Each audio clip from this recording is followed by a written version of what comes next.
আসসালামু আলাইকুম everyone, welcome back to my channel আলহিস কিচেন। আশা করি আপনারা সবাই ভালো আছেন। শুটকি প্রেমীদের জন্য আমি আজকে শেয়ার করছি কাঁঠালের বীজের ভর্তা। এই ভর্তা শুটকি দিয়ে এবং শুটকি ছাড়া দুইভাবেই আমি তৈরি করেছি। আশা করি এই রেসিপিটি আপনাদের অনেক ভালো লাগবে। চলুন চলে যাচ্ছি মূল রেসিপিতে। কাঁঠালের বীজের ভর্তা বানানোর জন্য এখানে আমি কিছু কাঁঠালের বীজ নিয়ে নিয়েছি। এখন এগুলোকে ছিলে সেদ্ধ করে নিব। কাঁঠালের বীজের ভর্তা শুকনো কলাই তেলে বা ভেজে তৈরি করা যায়, তবে আমার কাছে সেদ্ধ করে নিলেই ভালো লাগে। বীজগুলোকে ছিলে কেটে ভালো করে ধুয়ে পরিষ্কার করে নিয়েছি। এর মধ্যে কিছুটা পানিও দিয়ে দিয়েছি। এবারে দিয়ে দিচ্ছি পরিমাণ মতো লবণ।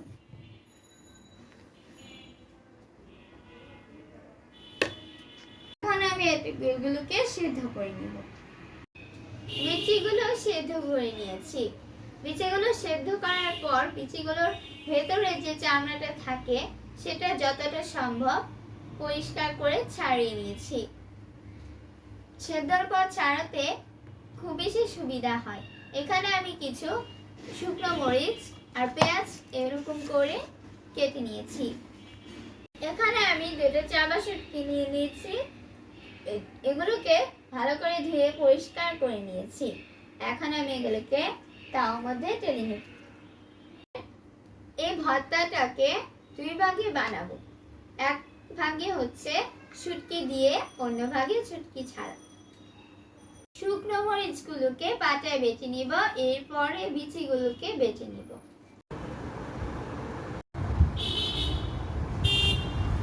মরিচ আর কাঁঠালের বিচিগুলো ভালো করে বেটে নিয়েছি। এখন আমি পেঁয়াজটাকে শিল দিয়ে ছেঁচে নিব। পেঁয়াজগুলো ছেঁচে নিয়েছি। এই ভর্তাতে কিন্তু কাঁচা পেঁয়াজ খেতে খুব ভালো লাগে। এখন কাঁঠালের বিচির সাথে পেঁয়াজগুলোকে মিশিয়ে নিব। মিক্স করা হয়ে গিয়েছে। এটাকে 2 ভাগে ভাগ করে নিয়েছি। এখন আমি শুটকিগুলোকে বেটে নিব। এমন ভাবে বেটে নিব যাতে শুটকির কাঁটাগুলো বাটা হয়ে যায়। শুটকিগুলোকে মিহি করে বেটে নিয়েছি। এখন এখান থেকে অর্ধেকটা কাঁঠালের বিচির সঙ্গে দিয়ে দিচ্ছি। যেহেতু আমি কাঁঠালের বিচিগুলো সেদ্ধ করার সময় লবণ দিয়েছিলাম, তাই এখন আর আমি লবণ দিচ্ছি না। তৈরি হয়ে গিয়েছে 2 ধরনের কাঁঠাল বীজের ভর্তা।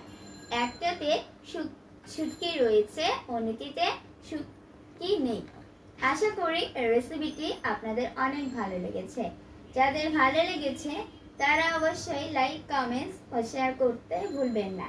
সেই সাথে আমার চ্যানেলটি সাবস্ক্রাইব করার অনুরোধ রইল। আজকে এ পর্যন্তই। আবার দেখা হবে অন্য কোনো সহজ রেসিপি নিয়ে। সে পর্যন্ত সবাই ভালো থাকবেন। আল্লাহ হাফেজ।